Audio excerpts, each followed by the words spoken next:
గోమాతలు ఇచ్చే 5 magic ingredients తోటి ఒక మంచి ఫర్టిలైజర్ మన మొక్కలకి, అదే పంచగవ్య. పంచగవ్య ఎలా తయారు చేసుకోవాలో చూపిస్తాను, వచ్చేసేయండి.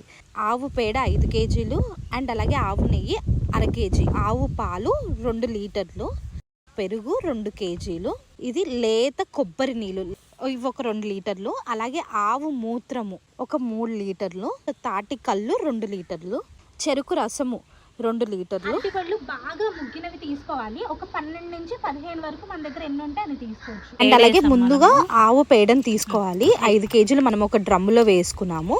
దాంట్లోనే మనం తీసుకున్న ఆవు నెయ్యి 1/2 కేజీ కలిపేయాలన్నమాట. ఎంత బాగా కలపాలంటే మనం ఎలా అయితే ఇంట్లో చపాతీ పిండి అలా కలుపుకుంటామో అలాగా 2 కూడా బాగా కలిసిపోయేటట్టు కలుపుకోవాలి. కలుపుకుని మూత పెట్టేసుకోవాలి. ఇలాగా 3 రోజులు చేయాలి.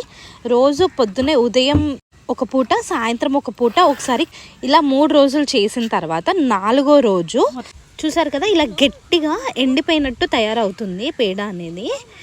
ముందుగా ఆవు మూత్రం కలుపుతున్నాను అండ్ ఆవు మూత్రం వేసిన తర్వాత సో ఆ 3 లీటర్లు కూడా అందులో ఒకసారి బాగా కలిపేసుకోవాలి. అలా కలుపుకున్న తర్వాత పాలు ఒక 2 లీటర్లు కలిపేసుకున్నాక ఇది పెరుగు, ఇది కూడా 2 లీటర్లు అయిపోయిన తర్వాత లేత కొబ్బరి నీళ్ళు మట్టికే తీసుకోండి, చాలా బాగా పనిచేస్తుంది మనకు కషాయము.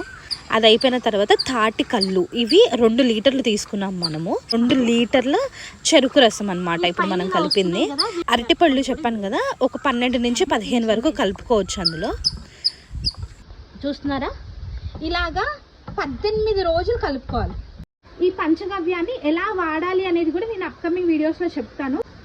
ఇలా కలిపేసుకున్న తర్వాత ఈ మూత అనేది పెట్టేసుకోవాలన్నమాట. అండ్ చూసారు కదా, టైట్గా పెట్టుకోవాలి మనం మూత. పువ్వు దశకైనా పూత దశకైనా ఒక్కసారి కొట్టినా కూడా మన మొక్కలు చాలా బలంగా ఉంటాయి. అండ్ అలాగే పంట దిగుబడి అనేది కంపల్సరీ పెరుగుతుంది.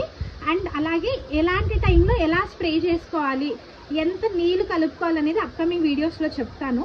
సో ఇంట్రెస్ట్ ఉన్న వాళ్ళు కంపల్సరీ ఫాలో అవ్వండి. ఎవరికైనా యూజ్ అవుతుందంటే షేర్ చేయండి. Thank you. అండ్ గుర్తుపెట్టుకోండి, మనం తినే ఆహారమే మనకి ఔషధం.